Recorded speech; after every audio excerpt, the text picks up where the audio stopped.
Hi guys, welcome back to my YouTube channel. Oh my god, I feel like I'm saying this after such a long time. I haven't shot a video in so long. But yeah, today's video is about life after law school. So I put out a story on my Instagram and I got so many questions. I'm gonna try to answer as many as I can in this video. So without further ado, let's dive right into the video.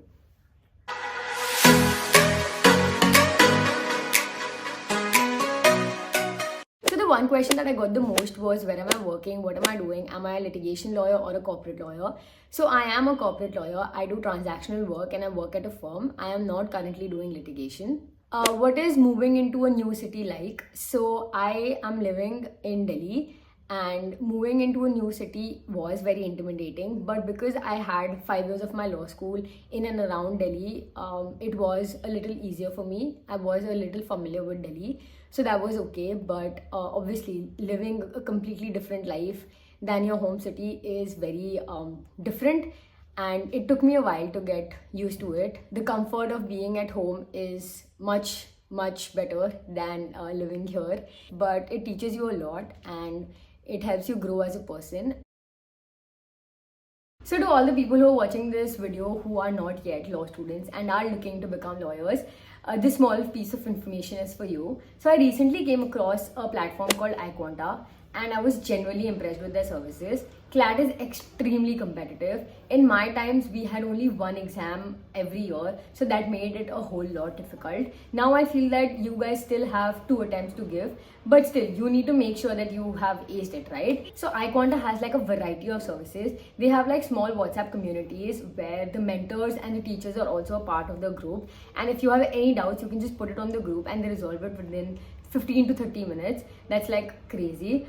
They also have live classes that are recorded and can be accessed unlimited number of times, personalized mentorship, and also they have like a cool thing called an AI analyzer. The AI analyzes your mocks and tells you your weak areas. They help you solve CLAT level questions. They have topic wise assignments, daily practice, and also for GK they give you like daily newspaper highlights. So that's like an all-in-one course that you can do. Also, if you sign up for the CLAT 2026 course, you get the 100-day crash course for free, and you also get access to 50 plus AI based CLAT mock series. So what are you waiting for? Go and check it out right now. Link in the caption. What is the next step after 5 years of law school? So in the 5 years that you're in law school, you have to understand what your interests are. In law school, you live in a bubble and everything is, very comfortable. But in the last few years of law school, you actually need to figure out how you see yourself in the next 5 years and what you want to do. Either you get into litigation, or you get into corporate law, or you get in as an in-house counsel. So these are 3 of the most mainstream options that a law student has. But other than that, also there are so many of my friends who did the 5-year law but are not currently pursuing law. They have moved into different things in life. So it's all about how and what you figure out in your 5 years of law school. How is corporate life? So corporate life is also very tiresome, and like litigation, there are no actual working hours per se. It depends on how much work you have on the current deal that you're working on. If that deal is on fire, then you don't have any working hours. Obviously it takes a person a while to get used to that life, and now that it's been 5-6 months into this profession, I have started getting used to it. But I don't think a person can ever get used to it entirely. How is the pay in law firms? So the pay in law firms is very firm specific. It depends on the kind of law firm you're working at. If you're working at a tier 1, you can expect between 12 lakhs to 20 lakhs per annum, and year by year it keeps changing because the pay scale of the firms are also changing. But if you're working at a tier 2, you can expect between say 6 to 12 lakhs per annum. But there are a lot of small firms that also pay amazingly well, and they are firms that have been started by the partners of tier 1s. So yeah, some of the firms do pay really well and are appreciative of the long hours that you put in. So this is another question that I've got a lot. How is the work-life balance like? So in the beginning, when I was 2 months into the profession, I did have some time to myself because the pressure was not a lot and I was still very new and I was in the learning stage. But as the time passes and you start getting more responsibility and more work, your life does tend to pivot towards the work, and the line between work-life balance starts to get a little blurred. During the weekdays, I do not have time at all to myself, and there is probably nothing that you can do outside of just going to office and coming back home. Even if you leave home around 9:30, 10 a.m., you have no actual time as to when you will be home. It all depends on the workload for that particular day. When you're living by yourself, you do have a lot of responsibilities at home. You have a lot of chores to do at home. So that also tends to take up a lot of time in a person's life. But it's all about how you manage at the end of the day. I do tend to take out time for myself, and I do work out, and I do go to play sports as in when I get time. I do hang out with my friends, and I try to make new friends. I am still trying to shoot videos as and when I get time. So yeah, you just have to manage your time, but you cannot expect a lot of work-life balance because you do have responsibilities at work. For the initial few years, I think we just have to tell ourselves to forget the concept of work-life balance and just put in everything that we've got in performing well and staying healthy, mentally fit. How is the social life? So, okay. So my social life currently has been revolving around work and the people I have met at work.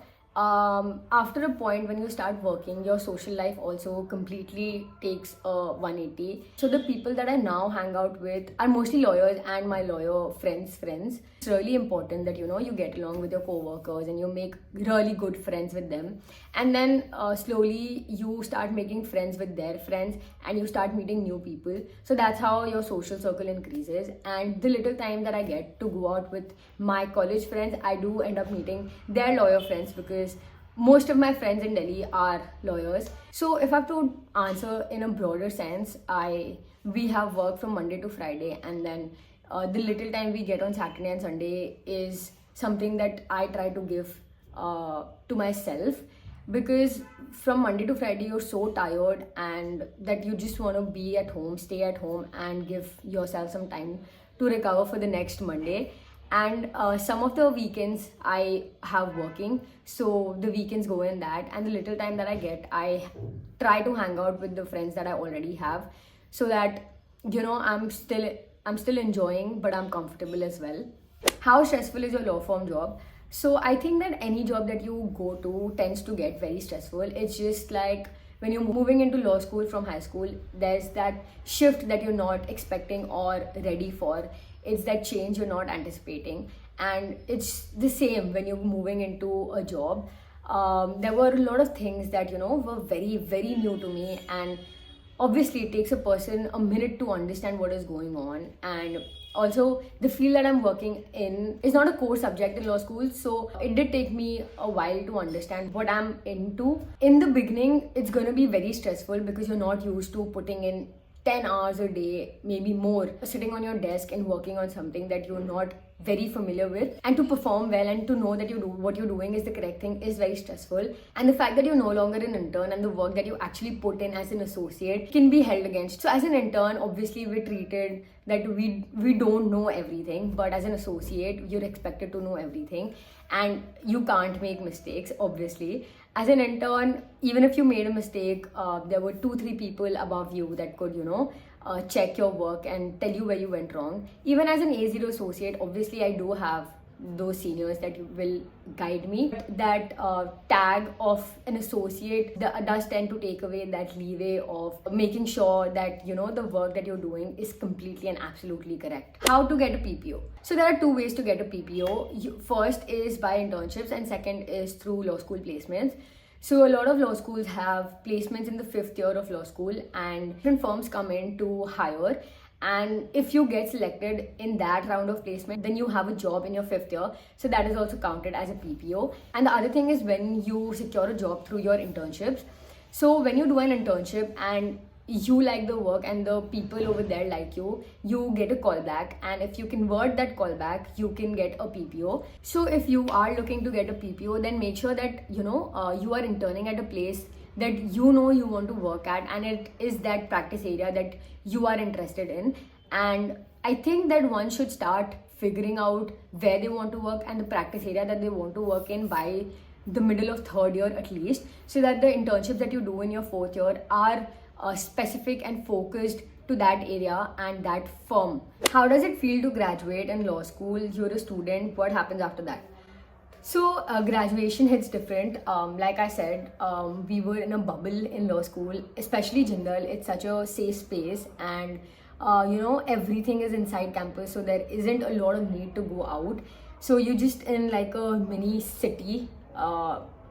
With the Jindal students, but after graduation you're literally thrown into the real world, and you face so many different things that you wouldn't even think of. There are a lot of sudden responsibilities that just seem to crop up on your shoulders that you don't have as a law student. So yeah, all in all, I feel that graduating sucked. I wish I could be in law school again. That's just a life that you will never ever get back, and you could have so much fun without thinking about any consequences. How was the bar council exam? So I feel that the bar council exam was pretty chill.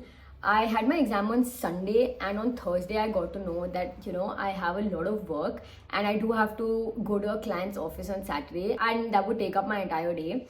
And I told my partner that I do have my exam on Sunday, so I obviously did not want to skip the client meeting because that's a different experience for an A0. But I did, try to speak about whether I could leave early or something, and I just got an answer that you just have to manage everything, which is true, which is obviously true. I do have to manage everything by myself. I was told to wake up early and study and not sleep at night and study, which is fair. Obviously, I do have to complete my deliverables.